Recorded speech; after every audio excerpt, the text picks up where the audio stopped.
Não falei em segredo, nem em lugar algum escuro da terra. Não disse à descendência de Jacó, buscai-me em vão. Isaías 45, verso 19. Podemos obter muito consolo ao considerar o que Deus não disse. O que ele disse é inexprimivelmente cheio de conforto e deleite. O que ele não disse dificilmente é menos rico em consolação. Foi um desses não disse que preservou o reino de Israel nos dias de Jeroboão, filho de Joás.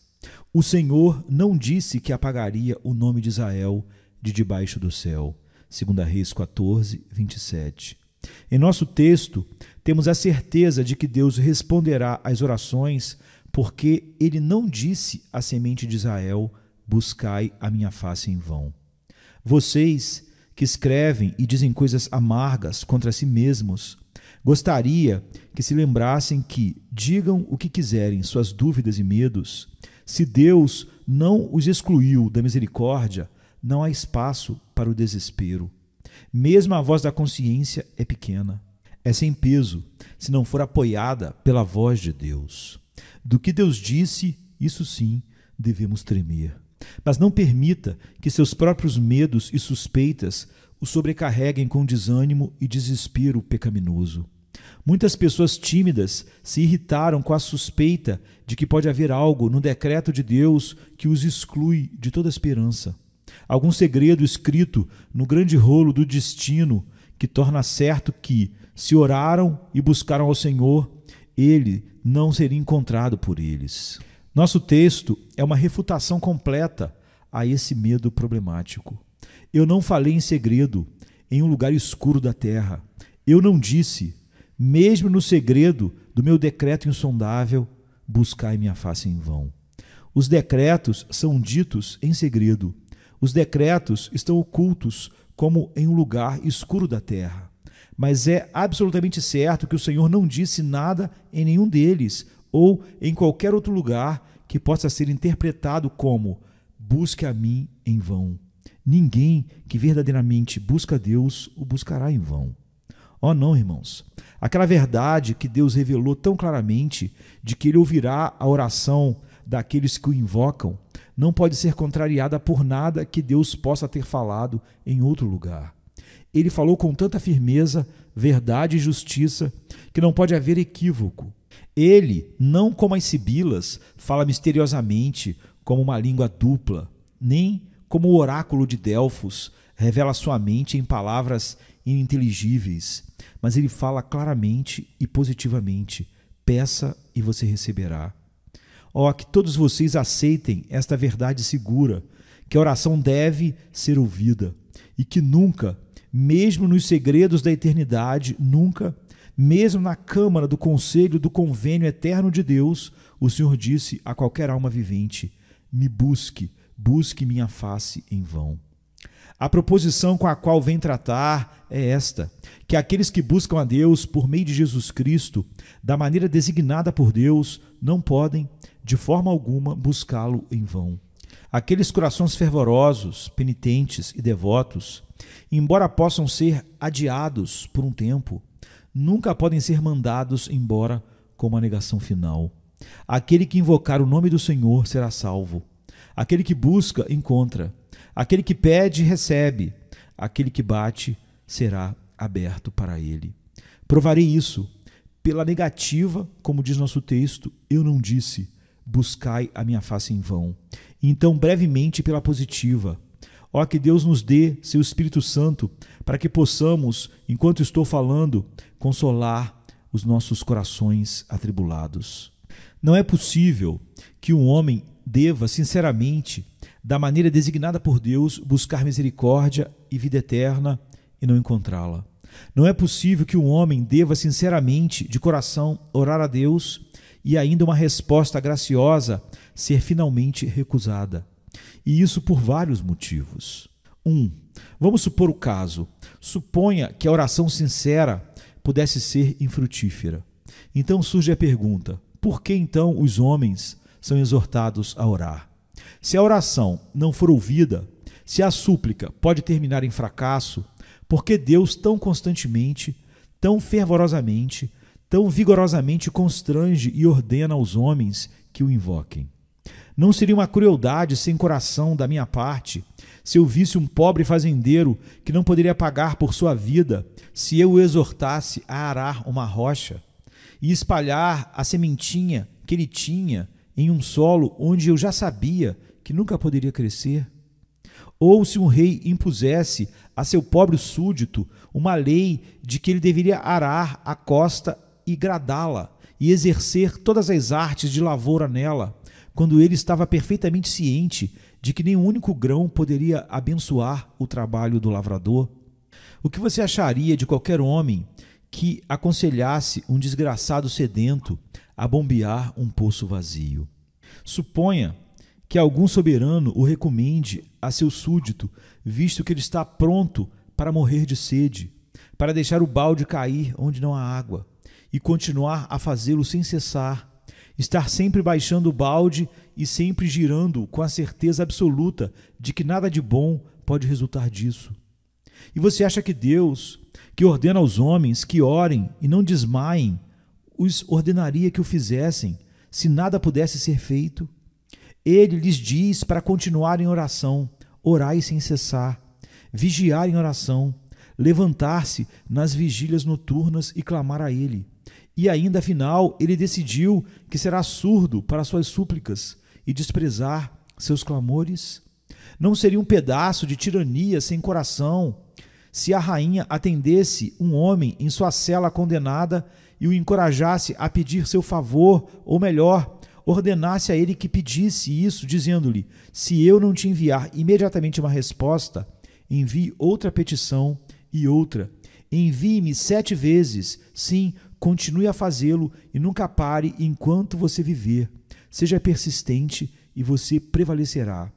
E se a rainha contasse ao homem a história da viúva persistente, descrevesse a ele o caso do homem que, pela perseverança, obteve os 3 pães para seu amigo cansado, então lhe dissesse: mesmo assim, se você pede, você receberá. E ainda assim, o tempo todo deveria ter a intenção de nunca perdoar o homem, mas havia determinado em seu coração que sua sentença de morte deveria ser assinada e selada, e que na manhã da execução ele deveria ser lançado para a eternidade. Eu pergunto a vocês, irmãos, se isso é consistente com a generosidade real, se esta é a conduta adequada para um monarca gracioso. E você pode, por um momento, supor que Deus iria pedir a você, como Ele faz a cada um de nós, e ordenar para buscar a sua face. Iria Ele falar para que você viesse a Ele por meio de Jesus Cristo, e ainda assim, secretamente em seu coração, pretendia nunca ser misericordioso com a voz do teu clamor? 2.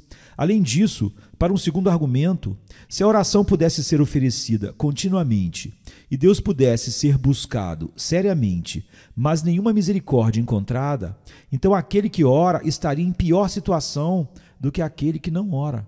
E a súplica seria uma invenção engenhosa para aumentar os males da humanidade e as suas aflições. Pois um homem que não ora tem menos aflições do que um homem que ora, se Deus não responde às orações. O homem que ora tem fome, terá fome e não comerá.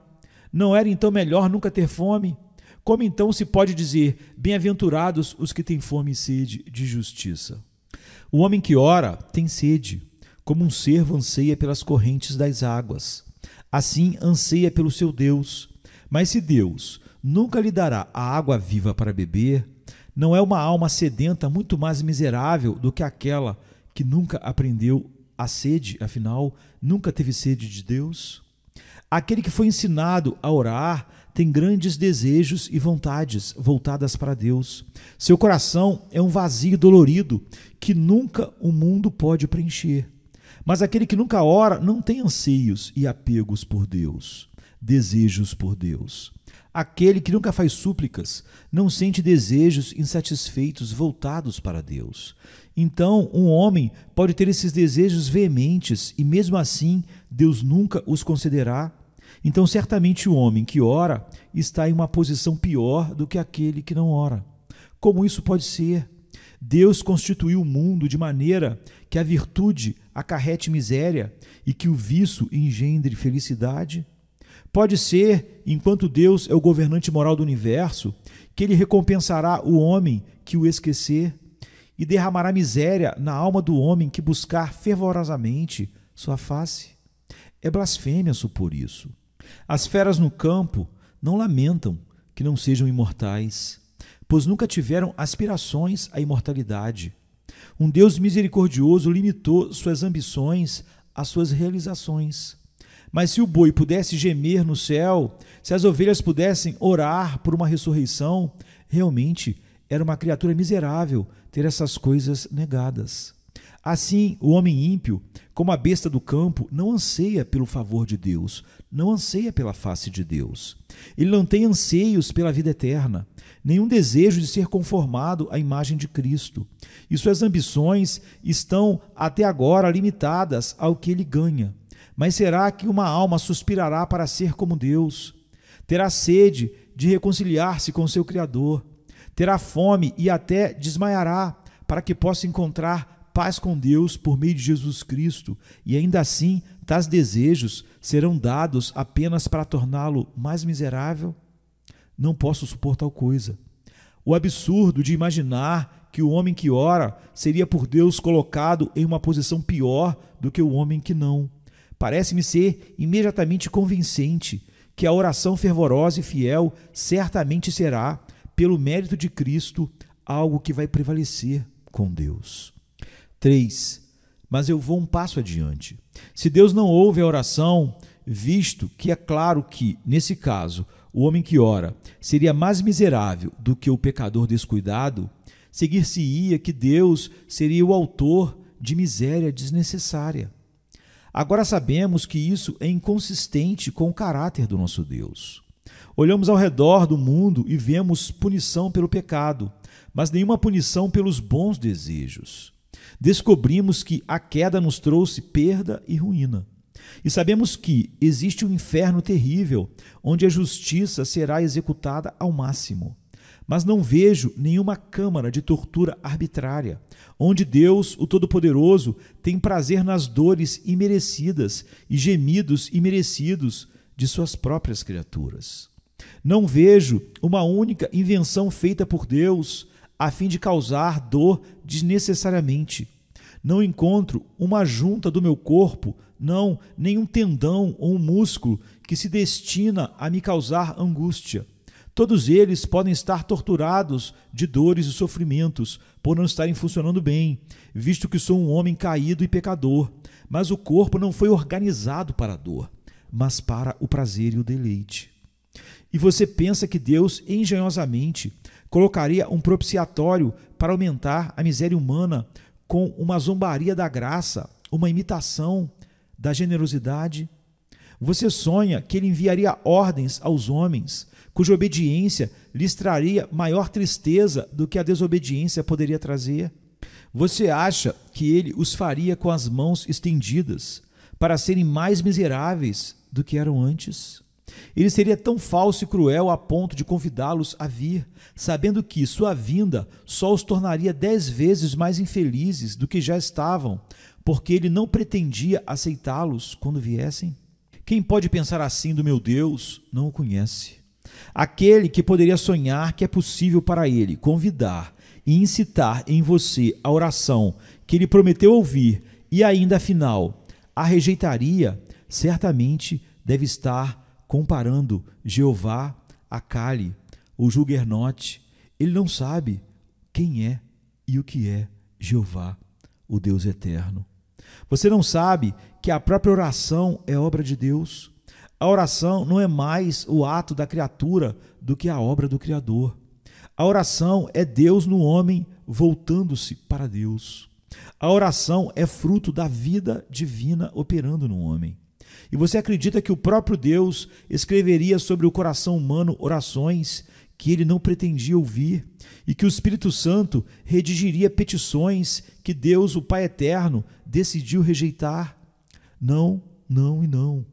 Devemos, a partir dessa forma negativa de raciocínio, ser persuadidos de que nosso Deus ouvirá e responderá às orações. 4. Se ainda houvesse alguns desanimados que pensam que Deus os convidaria a orar e ainda assim os rejeitaria, eu colocaria isso em outro termo, em outro terreno. Os homens fariam isso?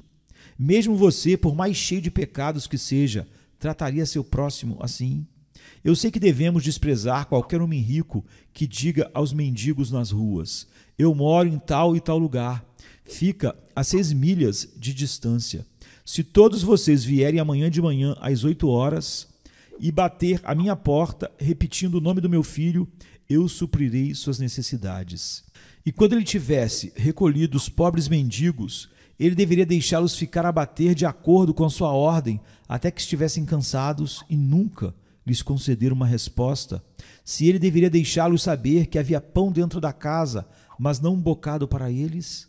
Devemos dizer, bem, se os homens gostam de se alegrar com piadas e brincadeiras, que não façam isso com os pobres e necessitados, que encontrem outras vítimas, e que os desamparados mendigos das ruas não sejam vítimas de tais alegrias tolas, divertimentos tolos e piadas tolas. E será possível que meu Deus seja menos generoso do que os homens? Não descobrimos continuamente que, se há um hospital aberto para socorrer os enfermos ou para curar os mutilados, que quando muitos feridos fazem um pedido, eles são recebidos? Não sei se há algum intestino peculiar de compaixão naqueles que supervisionam o hospital, mas eu sei disso. Há tanto leite da bondade humana em seus seios que no momento em que um pobre infeliz é trazido para a porta quase morto, se fosse um caso mais leve, eles poderiam fazer alguma exceção. O próprio desespero do caso escancarou a porta do hospital imediatamente e o paciente foi e é admitido. O homem está, em tal caso, perto de morrer. Não, na verdade condenado e totalmente arruinado por seu pecado. E eu não acredito que meu Deus fechará sua porta em face da miséria. Mas estou convencido de que o próprio desespero do caso fará um apelo ao seu coração e ele cumprirá a sua promessa.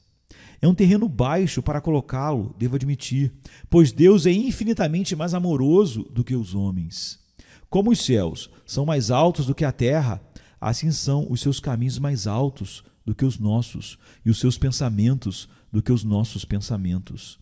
E se um homem não rejeitasse a súplica que ele mesmo havia enviado e estimulado, se o coração de um homem se compadeceria do grito de miséria, muito mais o coração do Deus generoso, cujo próprio nome é amor e cuja natureza é dar liberalmente sem censura. Estou persuadido, portanto, de que ele deve e ouvirá a oração. 5. Além disso, você se esqueceu de que este é um memorial de Deus pelo qual ele se distingue dos falsos deuses? Eles têm ouvidos, mas não ouvem. Têm mãos, mas não ajudam seus adoradores. E os pés eles têm, mas não vêm em socorro dos seus devotos. Mas o nosso Deus fez os céus, e este é o seu memorial, o Deus que ouve a oração. Não disse Davi: ó vós que ouvis a oração, a vós virá toda a carne? Uma das provas permanentes da divindade de Jeová é que ele até hoje responde às súplicas do seu povo. Mas suponha que qualquer um entre vocês pudesse buscar verdadeiramente sua face dia após dia, semana após semana, mês após mês, e ainda assim ele deveria recusar você. Onde estaria o memorial de Deus? Se aquele pobre pecador com lágrimas e gritos lamentosos realmente sitiasse o propiciatório em nome de Jesus, e Deus, o Pai Todo-Poderoso, lhe desse uma recusa e o afastasse, eu digo: onde está o glorioso nome de Deus? Admito que a resposta pode demorar, mas apenas para que seja mais doce quando vier. Sei que os navios do céu podem levar uma longa viagem, mas apenas para que possam trazer uma carga mais rica para você. Mas eles devem vir. Se a visão demorar, espere. Ela virá, não tardará, é o que diz o texto bíblico. Do contrário, digo: onde está a glória de Deus? Como ele se distingue acima de Baal? Como ele é exaltado acima dos deuses pagãos? Elias não o testou? Os sacerdotes de Baal gritaram, eles se cortaram com facas, de manhã à noite. Os seus gritos subiram ao céu. E o profeta foi sarcástico e disse: grite alto, pois ele é um Deus.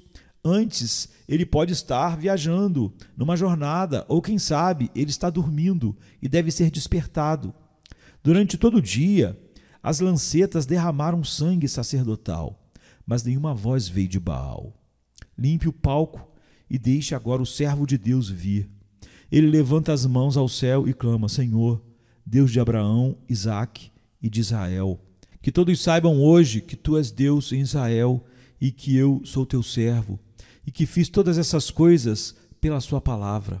Ouve-me, Senhor, ouve-me, para que este povo saiba que tu és o Senhor Deus e que fizeste voltar o seu coração para ti.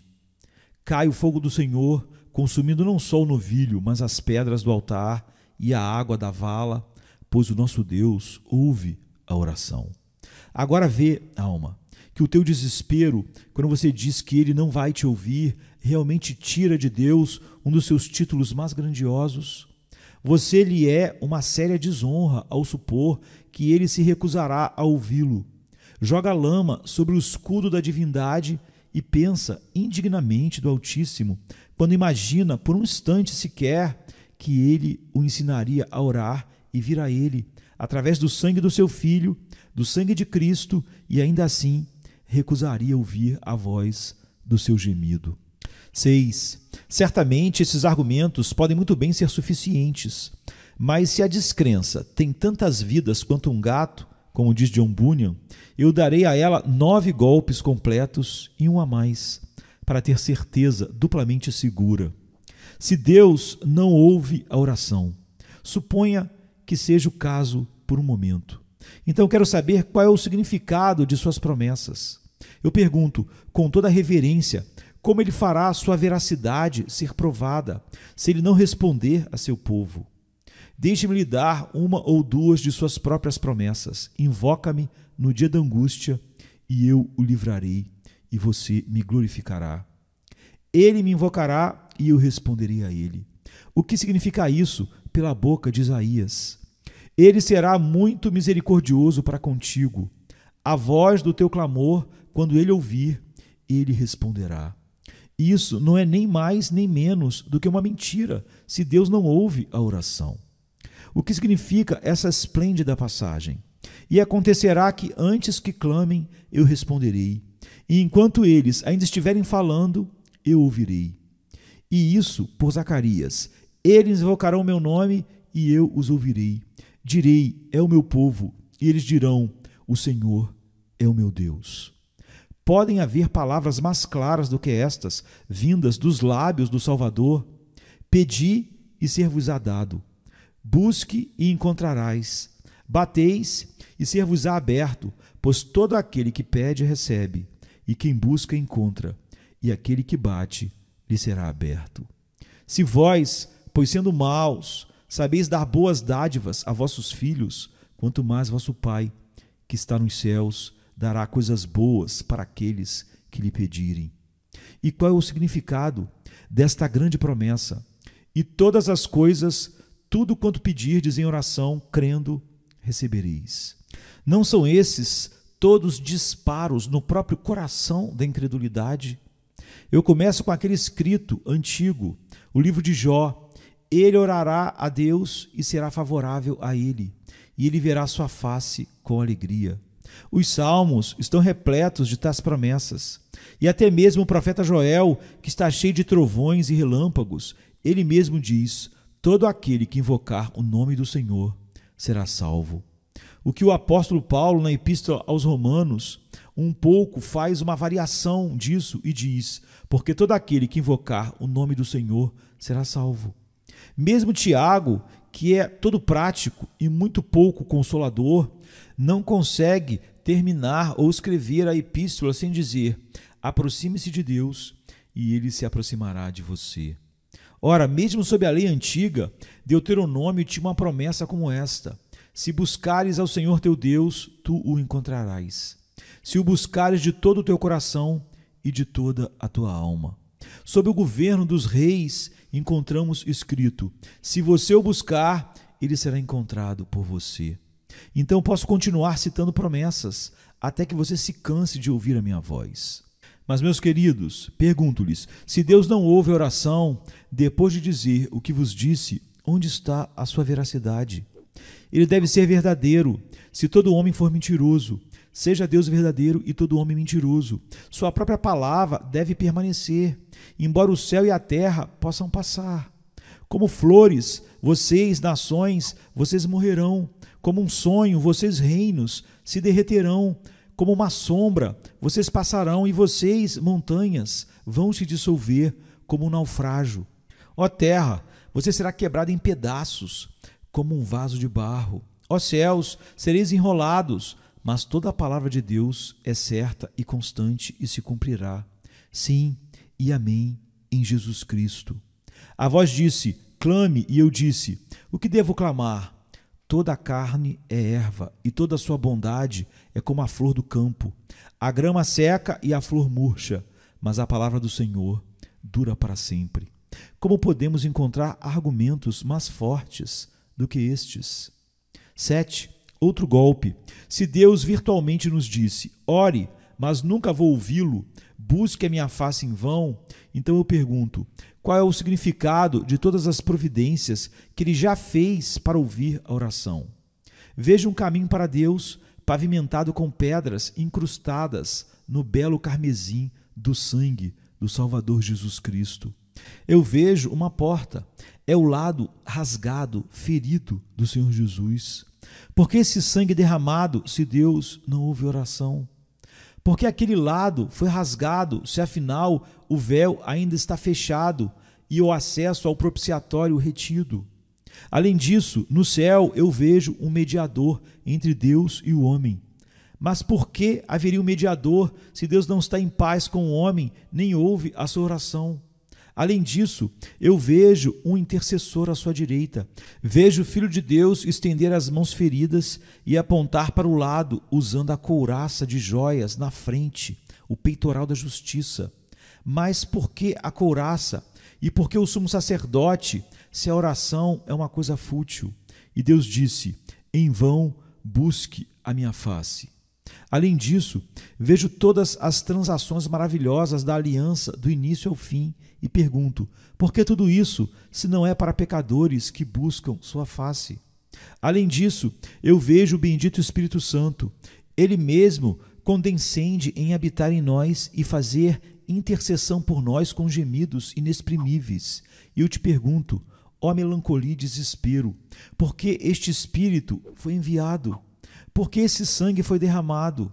Por que esse Salvador ordenado foi exaltado nas alturas para dar arrependimento e remissão de pecados, se a remissão nunca deve ser concedida, o arrependimento nunca deve ser aceito e a intercessão nunca deve ser ouvida? Por cada ferida de Jesus, eu te persuado, pecador, a crer que Deus vai te ouvir. Por cada gota daquele sangue precioso, por cada clamor e grito daquele lábio moribundo, por cada lágrima daquele olho lânguido, por cada traço daquelas costas dilaceradas e machucadas.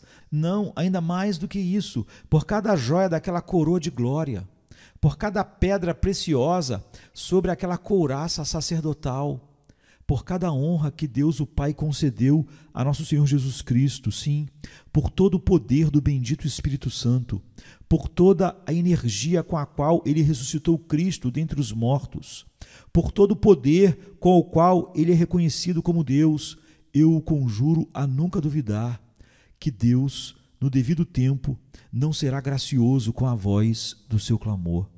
8. Ainda para perseguir este inimigo moribundo, a quem eu acho que poderíamos ter matado completamente a essa altura, uso o argumento que o apóstolo usa sobre a ressurreição. Se Deus não ouve oração, que evangelho tenho eu para pregar? Como disse o apóstolo a respeito da ressurreição, então é vã a nossa pregação e vã também a vossa fé. Você ainda está em seus pecados. Se Deus não ouve a oração, eu digo, nossa pregação é em vão. Somos enviados para dizer aos homens que, ainda que seus pecados sejam como o escarlate, eles serão como a lã. Embora sejam vermelhos como o carmesim, eles serão mais brancos do que a neve, se eles se desviarem dos seus maus caminhos e buscarem ao Senhor. Mas se eles puderem se voltar e ainda assim não forem aceitos, eu, da minha parte, renuncio à minha comissão, pois eu não tenho um evangelho que vale a pena ser pregado, e certamente você dirá, não é um evangelho que vale a pena nossa aceitação. Se a oração oferecida em nome de Jesus não for aceita, seguindo a linha do argumento do apóstolo Paulo, então Cristo não é aceito. Se a súplica do pecador, por amor de Cristo e em seu nome, pelo seu sacrifício, não for ouvida, então Cristo não é ouvido. E se Cristo não for ouvido e aceito, então nossa pregação é vã, e a sua fé é vã, sim, e somos achados testemunhas falsas de Deus, porque testificamos de Deus que Ele ouve a intercessão de Jesus, a quem Ele não ouve, se não ouvir aqueles que clamam pelo seu nome. Se você pudesse provar uma vez que a verdadeira oração pode ser rejeitada por Deus, ela não é a pedra angular do Evangelho, mas ainda é a mais importante. E se você pudesse tirá-la, você perturbaria a pedra angular do celestial arco. 9. Além disso, meus irmãos, e aqui nós desferimos o 9º golpe, se isso pudesse ser removido, onde estava a esperança do crente? Onde estaria a esperança do crente? Pendure os céus em um saco, deixe o sol se transformar em escuridão, deixe a lua se tornar um coágulo de sangue, se o propiciatório pode ser provado ser uma zombaria e uma piada.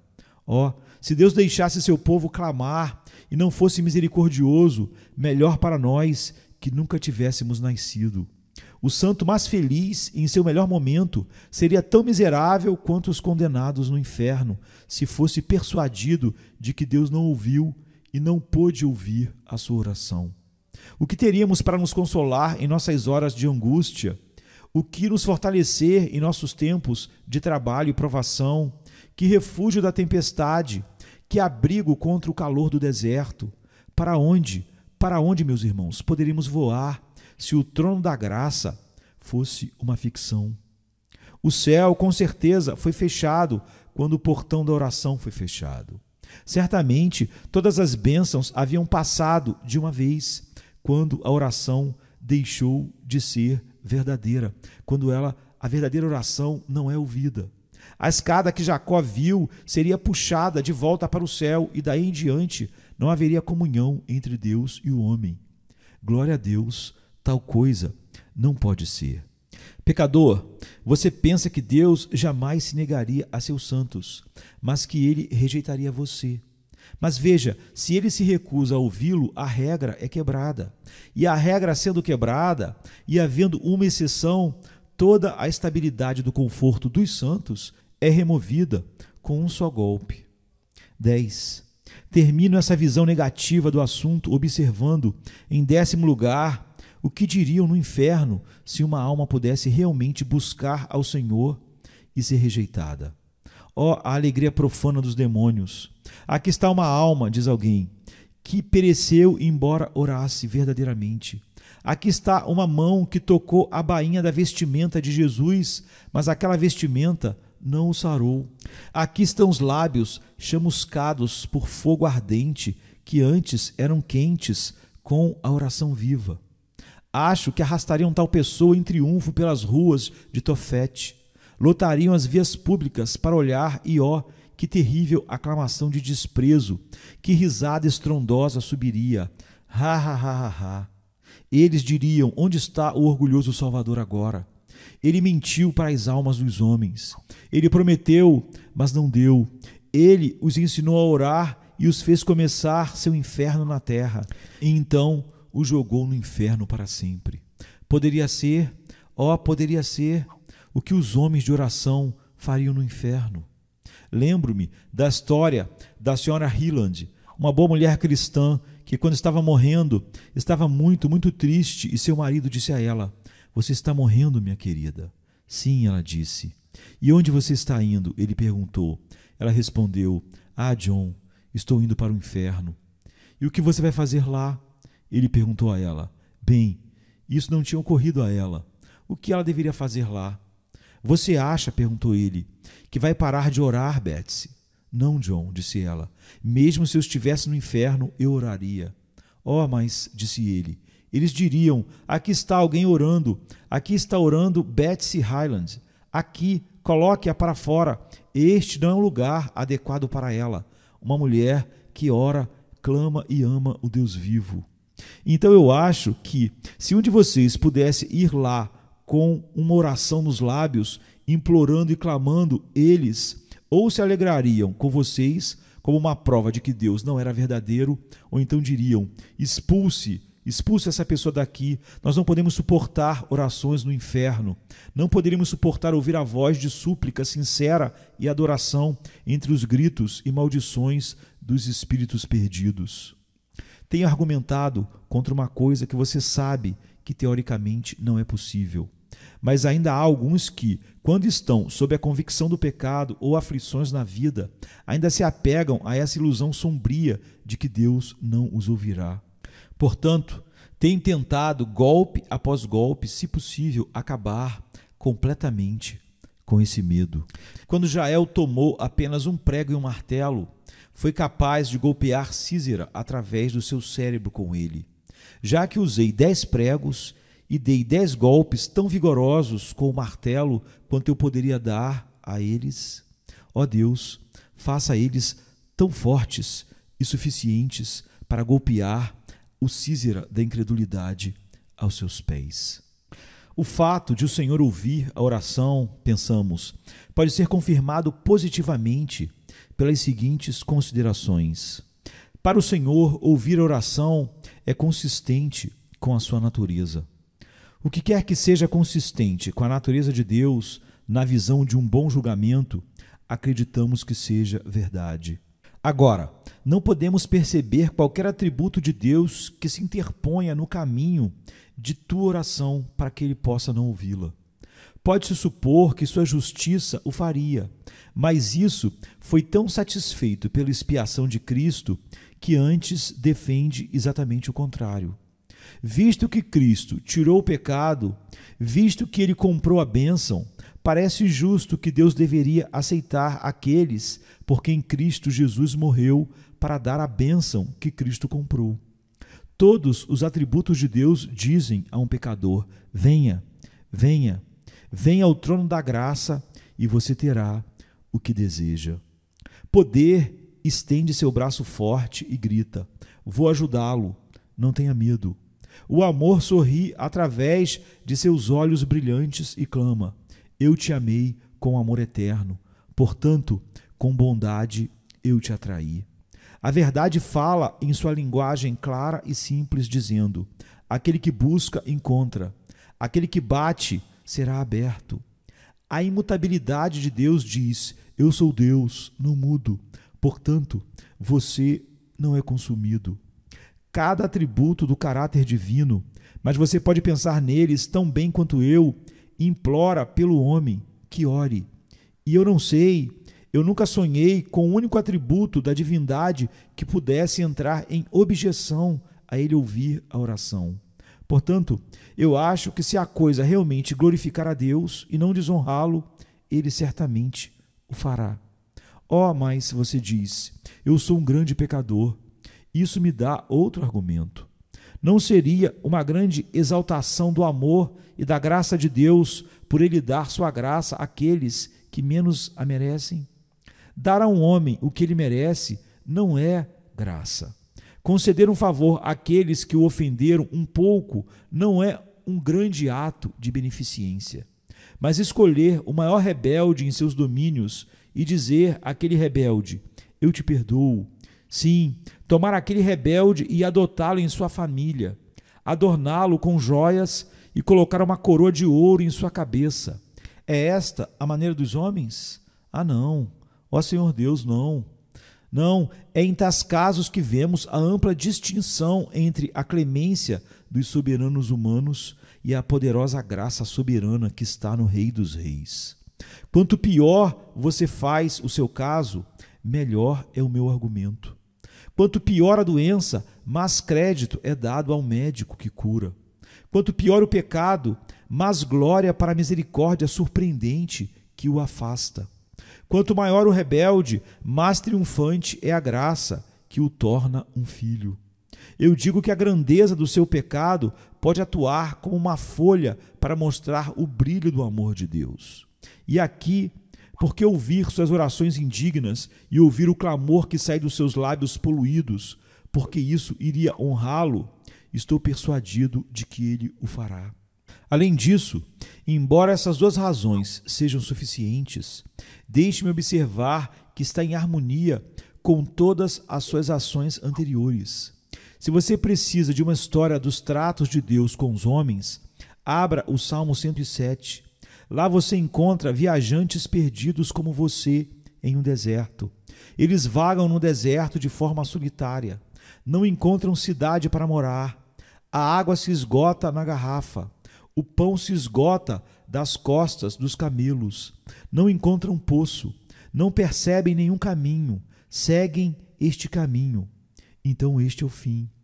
Por fim, famintos e sedentos, suas almas desfaleceram dentro deles. Da areia ressecada do deserto, ergueu-se para o céu ardente a voz de um lamento, de um clamor. Ó Deus, poupe-nos e deixe-nos viver. Como está escrito, Ele os livrou de suas aflições e Ele os conduziu pelo caminho certo para que pudessem ir a uma cidade habitada. Pois diz, Ele satisfaz a alma ansiosa e enche de bondade a alma faminta. Isso não nos é dito como exceção, mas como regra. Esta é a maneira de Deus lidar com os homens, quando eles estão perdidos e se voltam para Ele. Ele os ouve.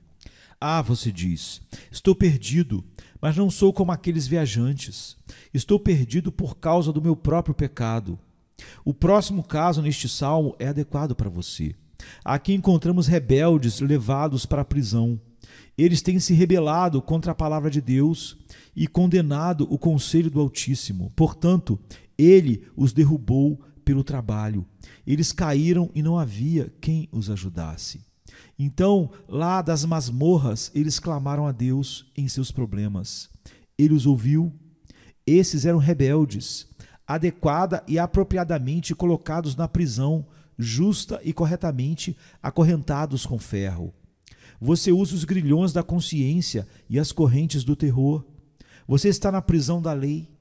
Enquanto você não estiver na prisão final do inferno, se invocar a Deus em seu problema, você o encontrará com você, como foi com eles.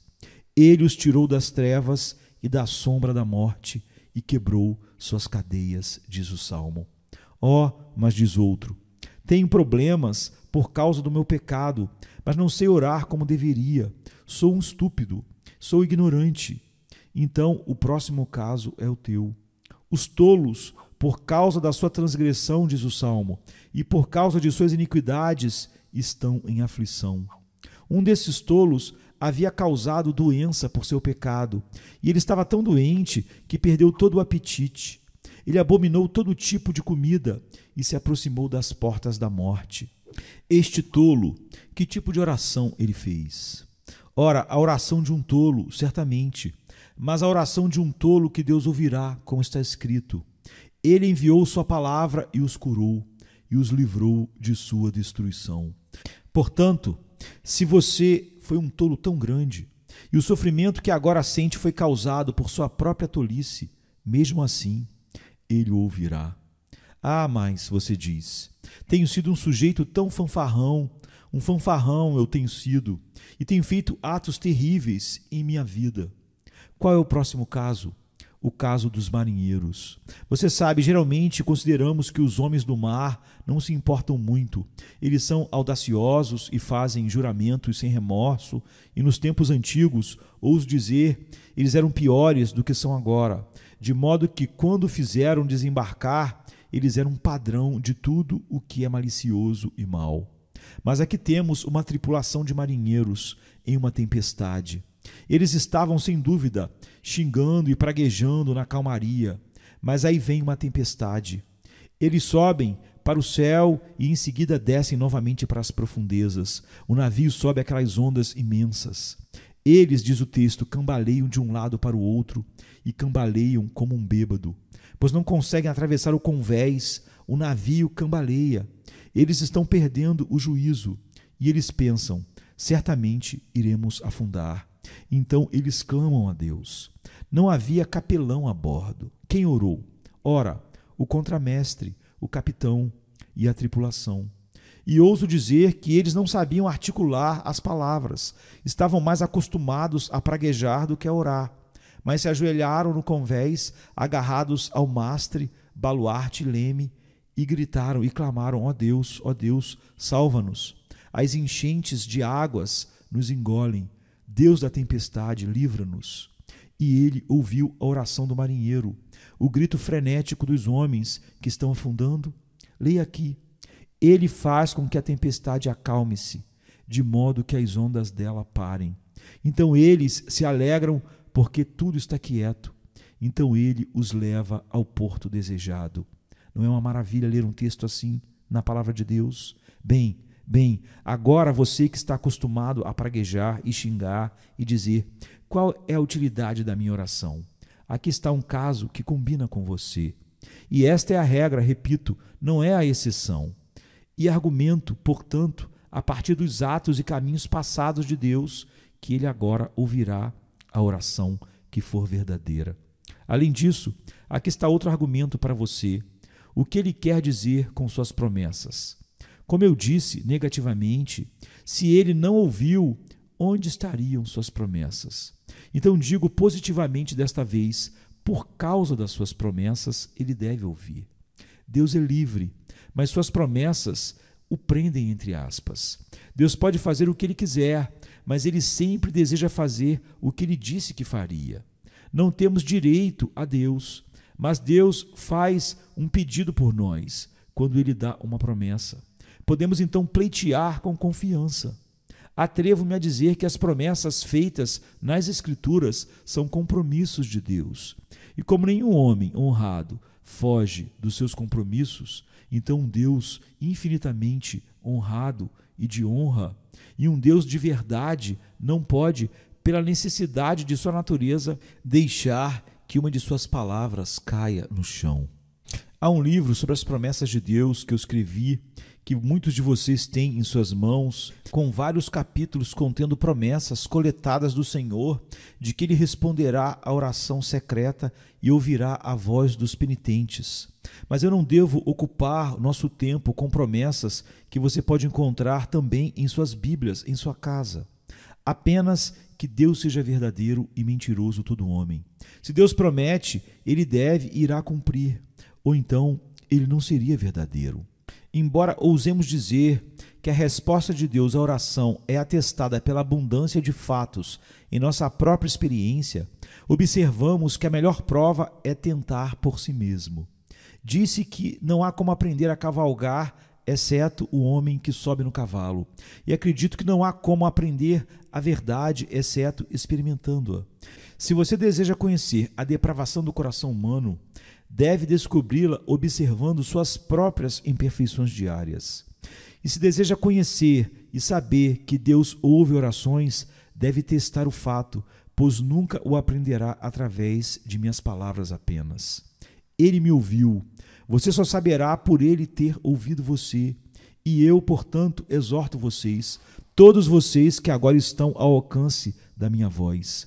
Uma vez que não é uma pré-aventura, uma chance, um talvez, um acaso, uma vez que é tão certa como a morte, ou eu não devo usar essa palavra, uma vez que é uma certeza viva que aquele que pede recebe e aquele que busca encontra, vá para suas casas, caia sobre os seus joelhos e ore a Deus.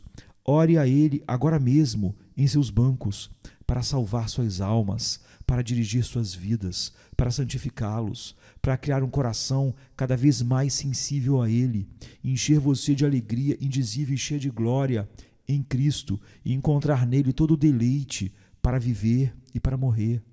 A ambição o tenta ao desapontamento. As riquezas o seduzem a especulações que o levarão ao fracasso. Suas próprias paixões o conduzem a prazeres que terminam em dor. O melhor que o mundo pode prometer é um talvez, mas acaba tudo em morte. Mas meu mestre apresenta a você as misericórdias infalíveis de Davi. Certezas, certezas infalíveis. Você não os terá. Ó, que o Espírito de Deus o leve a abraçá-las. Em seu banco você pode orar. Naquele corredor à direita você pode orar. Aí atrás você pode orar. Na galeria vocês podem orar. O grito silencioso pode subir ao céu, em sua pequena câmara estreita, ou em seu quarto, ou no jardim, ou no campo, ou na rua, ou na prisão. Onde quer que você tenha um coração para orar, Deus tem um ouvido para ouvir. Não faltam palavras em nosso vocabulário, então deixe-as pular espontaneamente dos seus lábios. Diga a Ele que você é um miserável arruinado sem sua graça soberana. Diga a Ele que você não tem esperança em si mesmo. Diga a Ele que você não tem méritos. Diga a Ele que você não pode salvar a si mesmo. Diga: Senhor, salva-me, ou eu me perco. Foi a oração que Pedro fez quando estava afundando, mas isso o preservou e o impediu de se afogar. Diga: Deus, tem misericórdia de mim, o pecador. Era a oração do publicano no templo, e isso o justificou. Deus o justificou. Ele desceu justificado para a sua casa. Traga um Salvador sofredor diante de um Deus misericordioso. Aponte para as feridas de Jesus e diga: ó Deus, embora meu coração seja duro como uma pedra de moinho, o coração de Cristo foi partido. Embora minha consciência seja dura e insensível, ainda a carne de Cristo era tenra e foi toda dilacerada. Embora eu não pudesse dar nenhuma expiação, Cristo deu. Embora eu não traga méritos, mas eu me apego aos méritos de Cristo. E deixe-me dizer, ore com toda a intensidade do coração e continue como Elias fez até obter a bênção. Queira Deus que muitos de vocês jamais se levantem dos joelhos até que Deus os ouça. Rogai a Ele como um homem implora por sua vida. Agarre-se às pontas do altar como um homem que está se afogando agarra uma boia salva-vidas a qual se apega. Apegue-se a Deus como Jacó agarrou o anjo e não o deixe ir, a menos que ele te abençoe. Pois, assim diz o Senhor, não falei em segredo, nem em lugar algum escuro da terra. Não disse à descendência de Jacó, buscai-me em vão. Isaías 45, 19. Venha se cansado estás, e eu descanso darei. Tu descansarás. Venha a mim se não tens paz, e eu darei paz sem fim. Terás paz sem fim.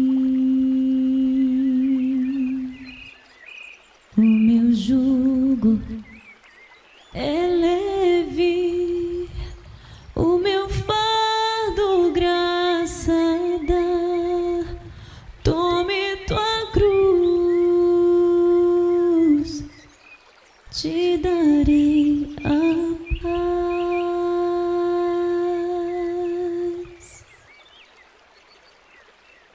Venha o aflito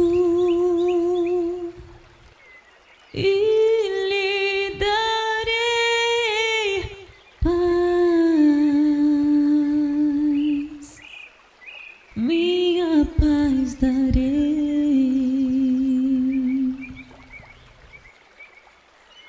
Venha a mim na dor sem fim, e eu darei paz. Venha se cansado estar,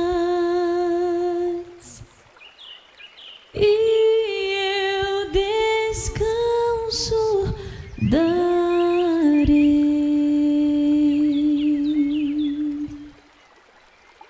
tu descansarás.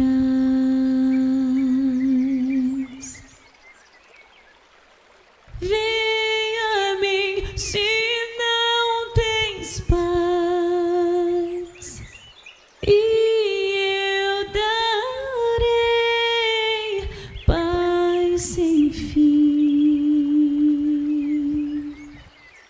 Terás paz sem fim.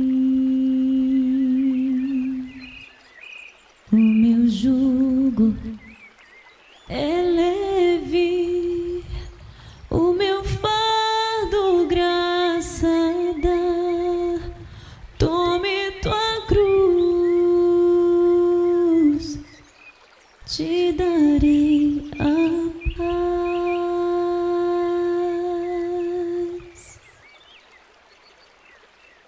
Venha o aflito e lhe darei paz, minha paz darei.